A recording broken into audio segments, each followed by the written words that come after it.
د هرې ځلیدونکې ګاڼې تر شا د یوې زرګرې ښځې د ذوق او حوصلې کیسه پرته ده چې د خپل هنر په مټ نه یوازې ښکلا پنځوي بلکې خپل احساسات او فکرونه هم له همدې لارې د هنر په ژبه څرګندوي.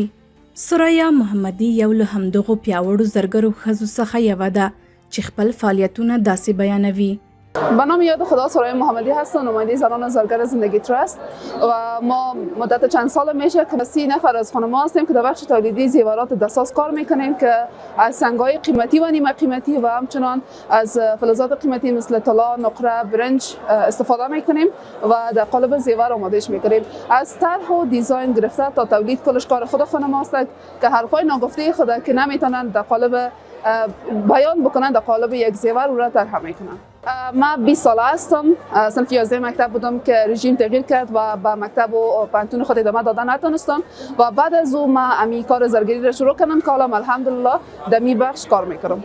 ثریا محمدي وایي چې نندارتونونه د تولیداتو د خرڅلاو لپاره مهم فرصتونه دي ځکه دلته نه یوازې پلور زیاتیږي بلکې له لویو سوداګرو او پیرودونکو سره د پیژندګلوي زمینه هم برابریږي.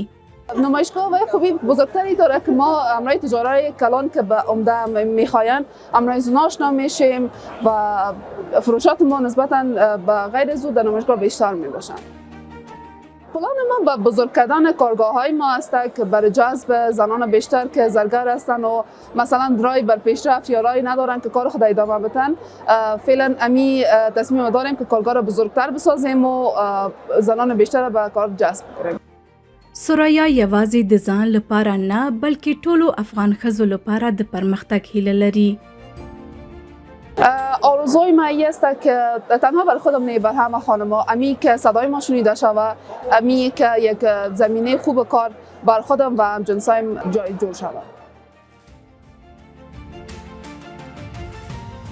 ما دو پیام دارم. پیام اول ما به خانم‌ها است که در هیچ حالت خود از دست ندن، امید خود از دست ندن و همیشه در تاریک‌ترین قسمت زندگیشان هم یک نور است که میتونن پیشرفت بکنن و همچنان به مردم عزیز خود که بیاین از تولیدات خود وطن، از تولیدات خود ما استفاده کنین تا هم راه پیشرفت بر خود ما باشه و هم راه پیشرفت بر کشور ما.